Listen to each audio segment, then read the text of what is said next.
تجوید کے قاعدے سمجھ سمجھ کر قرآن پڑھنے کا سلسلہ چل رہا ہے اور 10واں پارہ میں آج کا سبق ہے یہاں سے۔ تو چلیے آج کا سبق شروع کرتے ہیں۔ اعوذ باللہ من الشیطان الرجیم، بسم اللہ الرحمن الرحیم۔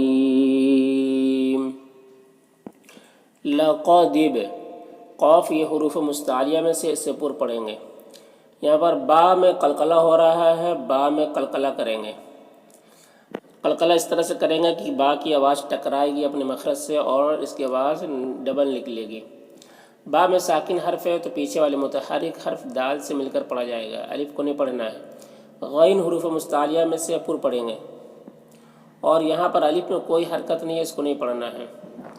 یہاں پر الف لام حروف قمری فا کے شروع میں ہے تو لام کو پڑھیں گے، الف کو نہیں پڑھیں گے۔ یہاں پر نون ساکن کے بعد قاف حروف اخفا میں سے تو نون میں اخفا ہوگا، نون کی آواز کو ناک میں چھپا کر پڑھیں گے۔ قاف حروف مستعلیہ میں سے پر پڑھیں گے، با میں قلقلہ ہو رہا ہے۔ وقلبوا، قاف حروف مستعلیہ میں سے پر پڑھیں گے، یہاں پر واو ساکن سے پہلے با کے اوپر پیش ہے تو واو مدہ ہوگا، اسے ایک الف کے برابر کھینچ کر پڑھیں گے۔ الف میں کوئی حرکت نہیں، اس کو نہیں پڑھنا ہے۔ لکل امور، یہاں پر الف لام حروف قمری حمزہ کے شروع میں ہے تو لام کو پڑھیں گے، الف کو نہیں پڑھیں گے۔ یہاں پر واو مدہ ہے، اسے ایک الف کے برابر کھینچیں گے اور را کے اوپر زبر ہے، را کو پر پڑھیں گے۔ تا میں کھڑا زبر ہے، یہ الف مدہ کی طرح ہوتا ہے، اسے ایک الف کے برابر کھینچ کر پڑھیں گے۔ یا میں کوئی حرکت نہیں، اس کو نہیں پڑھنا۔ جیم جو مد ہے مد متصل ہے، اسے 3 سے 4 الف کے برابر کھینچ کر پڑھتے ہیں۔ یہاں پر الف لام حروف قمری ہا کے شروع میں ہے تو لام کو پڑھیں گے، الف کو نہیں پڑھیں گے۔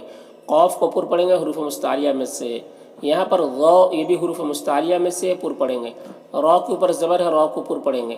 میم میں اظہار شفوی ہو رہا ہے، اسے جلد پڑھنا ہے۔ را کے اوپر پیش ہے، را کو پر پڑھیں گے۔ یہاں پر اللہ کے لام سے پہلے را کے اوپر پیش ہے تو اللہ کے لام کو پر پڑھیں گے۔ کھڑا زبر ہے، ایک الف کے برابر کھینچیں گے۔ یہاں پر میم میں اظہار شفوی ہو رہا ہے، اسے جلد پڑھنا ہے۔ کاف میں کھڑا زبر ہے، اسے ایک الف کے برابر کھینچ کر پڑھیں گے۔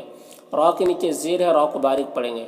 یہاں پر ہو میں واو مدہ ہے اور آگے نون پہ وقف کریں گے تو نون کا زبر سکون سے بدل جائے گا، تو پھر یہاں پر مد عارض وقفی ہوگا۔ اس میں طول توسط قصر تینوں جائز ہوتا ہے، طول اولا ہوتا ہے، پھر توسط، پھر قصر کا مرتبہ ہوتا ہے۔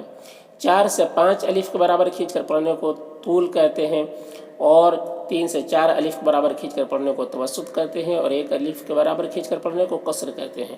تو اس طرح سے پڑھیں گے۔ لَقَدِ ابْتَغَوُا الْفِتْنَةَ مِن قَبْلُ وَقَلَّبُوا لَكَ الْأُمُورَ حَتَّى جَاءَ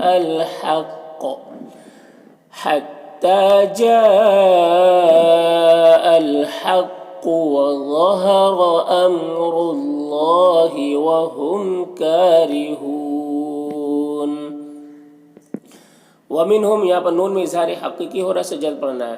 یہاں پر میم ساکن کے بعد میم ہے تو میم کو میم سے مدغم کر کے غنہ کے ساتھ میں پڑھیں گے، اس کو ادغام شفوی کہتے ہیں۔ یہاں پر نون ساکن کے بعد یا ہے حروف یومن میں سے تو نون کو یا سے مدغم کر کے غنہ کے ساتھ میں پڑھیں گے، اس کو ادغام ناقص کہتے ہیں۔ قاف حروف مستعلیہ میں سے پر پڑھیں گے، یہاں پر واو مدہ ہے، ایک الف کے برابر کھینچیں گے۔ یہاں پر حمزہ ساکنہ ہے تو جھٹکا لگے گا اور یہ لام اس سے مل کر پڑھا جائے گا، یہ الف کو نہیں پڑھیں گے۔ یہاں پر نون ساکن کے بعد لام حروف یرملون میں سے تو نون کو لام سے مدغم کر کے بغیر غنہ کے پڑھیں گے، اس کو ادغام تام کہتے ہیں۔ یہاں پر یا ساکن سے پہلے لام کے نیچے زیر ہے، یا مدہ ہوگا، اسے ایک الف کے برابر کھینچیں گے۔ ولا میں الف سے پہلے لام کے اوپر زبر ہے تو الف مدہ ہوگا، اسے ایک الف کے برابر کھینچیں گے۔ یہاں پر نون مشدد ہے تو نون میں غنہ ہوگا اور پھر یہاں پر یا ساکن سے پہلے نون کے نیچے زیر ہے تو یا مدہ ہوا، اسے ایک الف کے برابر کھینچ کر پڑھیں گے اس طرح سے۔ وَمِنْهُمْ مَنْ يَقُولُ ائْذَنْ لِي وَلَا تَفْتِنِّي۔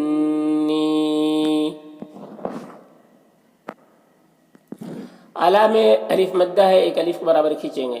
یہاں پر یا میں کوئی حرکت نہیں، یا کو نہیں پڑھنا، فا میں زیر ہے تو فا کو یہ لام سے ملا کر پڑھیں گے۔ یہاں پر الف لام حروف قمری فا کے شروع میں ہے، لام کو پڑھیں گے، الف کو نہیں پڑھیں گے۔ یہاں پر قاف اور طا دونوں حروف مستعلیہ میں سے پر پڑھیں گے اور یہاں پر واو مدہ ہے، ایک الف کے برابر کھینچیں گے اس طرح سے۔ أَلَا فِي الْفِتْنَةِ سَقَطُوا، وَإِنَّ یہاں پر نون مشدد غنہ ہوگا، یہاں پر بھی نون مشدد غنہ ہوگا. یہاں پر یا مدہ ہے، ایک الف کے برابر کھینچیں گے تو حروف مستعلیہ میں سے پر پڑھیں گے. یہاں پر تنوین کے بعد با ہے تو تنوین کو میم سے بدل کر غنہ اور اخفا کے ساتھ میں پڑھیں گے، اس کو اقلاب کہتے ہیں. بالکافرین یہاں پر با کو لام سے ملا کر پڑھیں گے، الف کو نہیں پڑھنا ہے. کاف میں کھڑا زبر ہے، ایک الف کے برابر کھینچیں گے، را کے نیچے زیر، را کو باریک پڑھیں گے، اور یہاں پر بھی وقف کی صورت میں مد عارض وقفی ہوگا تو اس طرح سے پڑھیں گے. وَإِنَّ جَهَنَّمَ لَمُحِيطَةٌ بِالْكَافِرِينَ. یہاں پر نون میں اخفا ہوگا، صاد اوپر پڑھیں گے، حروف مستعلیہ میں سے، با میں قلقلہ ہو رہا، اور یہاں پر تنوین کے بعد تا ہے حروف اخفا میں سے تو یہاں پر اخفا ہوگا. یہاں پر حمزہ ساکنہ ہے واو کی شکل میں تو جھٹکا لگے گا، اس طرح سے پڑھیں گے. إِن تُصِبْكَ حَسَنَةٌ تَسُؤْهُمْ. وَإِن یہاں پر نون میں اخفا ہوگا، صاد کو پر پڑھیں گے، حروف مستعلیہ میں سے، با میں قلقلہ ہوگا. یہاں پر بھی صاد کو پر پڑھیں گے حروف مستعلیہ میں سے، اور یہاں پر یا مدہ ہے، ایک الف کے برابر کھینچیں گے. یہاں پر تنوین کے بعد یا ہے حروف یوبن میں سے تو ادغام ناقص ہوگا، غنہ کے ساتھ میں پڑھیں گے. قاف حروف مستعلیہ میں سے پر پڑھیں گے، یہاں پر واو مدہ ہے، لو میں بھی واو مدہ ہے، دونوں کو ایک الف کے برابر کھینچیں گے. قاف کو پر پڑھیں گے حروف مستعلیہ میں سے، دال میں قلقلہ ہوگا. خا یہاں پر حروف مستعلیہ میں سے پر پڑھیں گے. نام مد منفصل ہے، اسے 3 سے 4 الف کے برابر کھینچ کر پڑھتے ہیں، اور ایک الف کے برابر بھی کھینچ کر پڑھ سکتے ہیں. امرانا میم میں اظہار شفوی ہو رہا ہے، اسے جلد پڑھنا. را کو پر زبر، را کو پر پڑھیں گے. نام الف مدہ ہے، ایک الف کے برابر کھینچیں گے، نون میں اخفا ہوگا.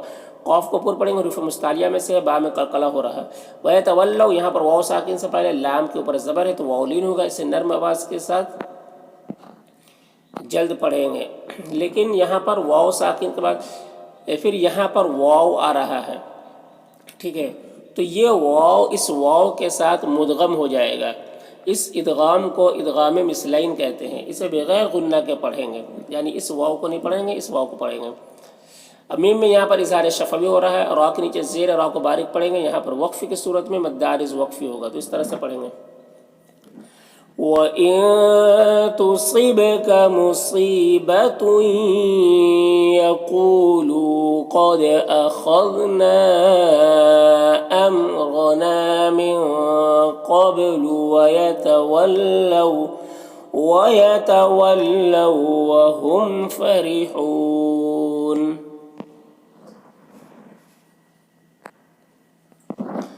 قل لن یہاں پر قاف حروف مستعلیہ میں سے پر پڑھیں گے. یہاں پر بھی لام ساکن کے بعد لام مشدد حرف آ رہا تو یہ لام اس لام کے ساتھ مدغم ہو جائے گا. اس ادغام کو ادغام مثلین کہتے ہیں، بغیر غنہ کیسے پڑھیں گے. یہاں پر نون ساکن کے بعد یا ہے حروف یمن میں سے تو ادغام ناقص ہوگا، غنہ کے ساتھ پڑھیں گے. صاد حروف مستعلیہ میں سے پر پڑھیں گے، یہاں پر یا مدہ ہے، ایک الف کے برابر کھینچیں گے. نام جو مد ہے مد منفصل، اسے 3 سے 4 الف کے برابر کھینچ کر پڑھتے ہیں. اللہ میں الف مدہ ہے، ماں میں بھی الف مدہ ہے، ایک الف کے برابر کھینچیں گے. یہاں پر اللہ کلام سے پہلے با کے اوپر زبر ہے تو اللہ کلام کو پر پڑھیں گے، کھڑا زبر ہے، ایک الف کے برابر کھینچیں گے. لنا میں الف مدہ ہے، ایک الف کے برابر کھینچیں گے. اس طرح سے قُل لَن يُصِيبَنَا إِلَّا مَا كَتَبَ اللَّهُ لَنَا ہوا مولانا. یہاں پر واو لینے سے نرم آواز کے ساتھ جلد پڑھیں گے. لام میں کھڑا زبر ہے، نون میں الف مدہ، دونوں کو ایک الف کے برابر کھینچیں گے. اس طرح سے ہوا مولانا. وعلی اللہ یہاں پر اللہ کے لام سے پہلے لام کے اوپر زبر ہے تو اللہ کے لام کو پر پڑھیں گے، کھڑا زبر ہے، ایک الف کے برابر کھینچیں گے. یہاں پر یا میں اور یا الف میں کوئی حرکت نہیں ہے، اس کو نہیں پڑھنا ہے. یہاں پر الف لام حروف قمری میم کے شروع میں ہے تو لام کو پڑھیں گے، الف کو نہیں پڑھیں گے. یہاں پر حمزہ ساکنہ ہے، واو کی شکل میں جھٹکا لگے گا. یہاں پر وقف کی صورت میں مد عارض وقفی ہوگا تو اس طرح سے پڑھیں گے. وَعَلَى اللَّهِ فَلْيَتَوَكَّلِ الْمُؤْمِنُونَ. قل قاف کو پر پڑھیں گے، حروف مستعلیہ میں سے ہے. یہاں پر را کے اوپر زبر ہے، را کو پر پڑھیں گے. صاد حروف مستعلیہ میں سے پر پڑھیں گے، یہاں پر واو مدہ ہے، ایک الف کے برابر کھینچیں گے. بینا میں جو مد ہے مد منفصل، اسے 3 سے 4 الف کے برابر کھینچیں گے. اللہ میں جو مد ہے ابھی مد منفصل، اسے 3 سے 4 الف کے برابر کھینچیں گے. یہاں پر یا میں کوئی حرکت نہیں، یا کو نہیں پڑھنا ہے. یہاں پر الف لام حروف قمری ہا کے شروع میں ہے تو الف لام کو پڑھیں گے، الف کو نہیں پڑھیں گے. یہاں پر حسنین، یہاں پر دیکھیے یا لین ہے، یا ساکن سے پہلے یا کے اوپر زبر تو یا لین ہوا، اور اگر یہاں پر وقف کریں گے تو نون کا زیر سکون سے بدل جائے گا تو پھر یہاں پر یا لین مد لین ہوگا. کیا ہوگا؟ مد لین عارض ہوگا. مد لین عارض اس میں طول توسط قصر تینوں جائز ہوتا ہے، لیکن قصر بہتر ہوتا ہے، یعنی ایک الف کے برابر کھینچ کر پڑھنا بہتر ہوتا ہے. تو اس طرح سے پڑھیں گے. قل هل تربصون بنا إلا إحدى الحسنيين وَنَحْنُ نَتَرَبَّصُ. را کے اوپر زبر ہے، را کو اوپر پڑھیں گے، صاد کو اوپر پڑھیں گے حروف مستعلیہ میں سے. میم میں اظہار شفوی ہو رہا ہے، سے جلد پڑھنا ہے. یہاں پر نون ساکن کے بعد یا ہے تو نون کو یا سے مدغم کر کے غنہ کے ساتھ میں پڑھیں گے، اس کو ادغام ناقص کہتے ہیں. صاد کو اوپر پڑھیں گے، یہ حروف مستعلیہ میں سے. یہاں پر یا مدہ ہے، ایک الف کے برابر کھینچیں گے. یہاں پر اللہ کے لام سے پہلے میم کے اوپر پیش ہے تو اللہ کے لام کو اوپر پڑھیں گے، کھڑا زبر ہے، ایک الف کے برابر کھینچیں گے. یہاں پر ذال میں الف مدہ ہے، ایک الف کے برابر کھینچیں گے. یہاں پر تنوین کے بعد میم ہے حروف یومین میں سے، تو یہاں پر ادغام ناقص ہوگا، غنہ کے ساتھ میں پڑھیں گے. نون میں اظہار حقیقی ہو رہا ہے، سے جلد پڑھنا ہے. نون میں اخفا ہو رہا ہے یہاں پر، اور ہاں میں جو مد ہے یہ مد منفصل ہے، سے 3 سے 4 الف کے برابر کھینچیں گے. او میں واولین سے نرم آواز کے ساتھ جلد پڑھیں گے. بی ای دینا، یہاں پر ای میں یالین سے نرم آواز کے ساتھ جلد پڑھیں گے. دی میں جو یا ہے یہ مدہ ہے، اسے ایک الف کے برابر کھینچیں گے. نا میں بھی الف مدہ ہے تو اسے بھی ایک الف کے برابر کھینچیں گے. اس طرح سے وَنَحْنُ نَتَرَبَّصُ بِكُمْ أَن يُصِيبَكُمُ اللَّهُ بِعَذَابٍ مِّنْ عِندِهِ أَوْ بِأَيْدِينَا. فتربصوا، را کو اوپر زبر ہے، را کو اوپر پڑھیں گے. صاد حرف مستعلیہ میں سے اوپر پڑھیں گے. پھر یہاں پر مد منفصل ہے، سے 3 سے 4 الف کے برابر کھینچیں گے. انا میں نون مشدد غنہ ہوگا، یہاں پر الف مدہ ہے، ایک الف کے برابر کھینچیں گے. یہاں پر میم ساکن کے بعد میم ہے تو میم کے ساتھ مدغم ہو جائے گا، غنہ کے ساتھ پڑھیں گے، اس کو ادغام شفوی کہتے ہیں. یہاں پر را کے اوپر زبر ہے، را کو اوپر پڑھیں گے، صاد کو بھی اوپر پڑھیں گے، حروف مستعلیہ میں سے ہے، اور یہاں پر وقف کی صورت میں مد عارض وقفی ہوگا تو اس طرح سے پڑھیں گے. فَتَرَبَّصُوا إِنَّا مَعَكُم مُتَرَبِّصُونَ. قوف یہاں پر حروف مستعلیہ میں سے اوپر پڑھیں گے، نون میں اخفا ہوگا، قوف اوپر پڑھیں گے، حروف مستعلیہ میں سے ہے، اور یہاں پر واو مدہ ہے، ایک الف کے برابر کھینچیں گے. تو حروف مستعلیہ میں سے اوپر پڑھیں گے، یہاں پر واولین سے نرم آواز کے ساتھ جلد پڑھیں گے. عین کی میں جو 2 زبر کی تنوین ہے، اس میں اظہار حقیقی ہو رہا ہے، سے جلد پڑھنا ہے. او میں واولین سے نرم آواز کے ساتھ جلد پڑھیں گے. یہاں پر را ساکنہ سے پہلے را کے اوپر زبر ہے تو را کو اوپر پڑھیں گے. یہاں پر تنوین کے بعد لام ہے حروف یرملون میں سے، تو یہاں پر ادغام تام ہوگا، بغیر غنہ کے پڑھیں گے. یہاں پر نون ساکن کے بعد یا ہے حروف یومین میں سے، تو یہاں پر ادغام ناقص ہوگا، غنہ کے ساتھ میں پڑھیں گے. قاف کو اوپر پڑھیں گے، حروف مستعلیہ میں سے، یہاں پر نون میں اخفا ہوگا تو اس طرح سے پڑھیں گے. قُلْ أَنفِقُوا طَوْعًا أَوْ كَرْهًا لَّن يُتَقَبَّلَ مِنكُمْ. انکم نون مشدد غنہ ہوگا، میم میں اظہار شفوی ہوگا. کنتم کے نون میں اخفا ہوگا، میم میں اظہار شفوی ہوگا. قاف حروف مستعلیہ میں سے اوپر پڑھیں گے، یہاں پر واولین سے نرم آواز کے ساتھ جلد پڑھیں گے. اور تنوین میں یہاں پر اخفا ہوگا، فا میں کھڑا زبر ہے، ایک الف کے برابر کھینچیں گے. قاف کو اوپر پڑھیں گے، حروف مستعلیہ میں سے ہے، اور یہاں پر وقف کی صورت میں مد عارض وقفی ہوگا تو اس طرح سے پڑھیں گے. إِنَّكُمْ كُنتُمْ قَوْمًا فَاسِقِينَ.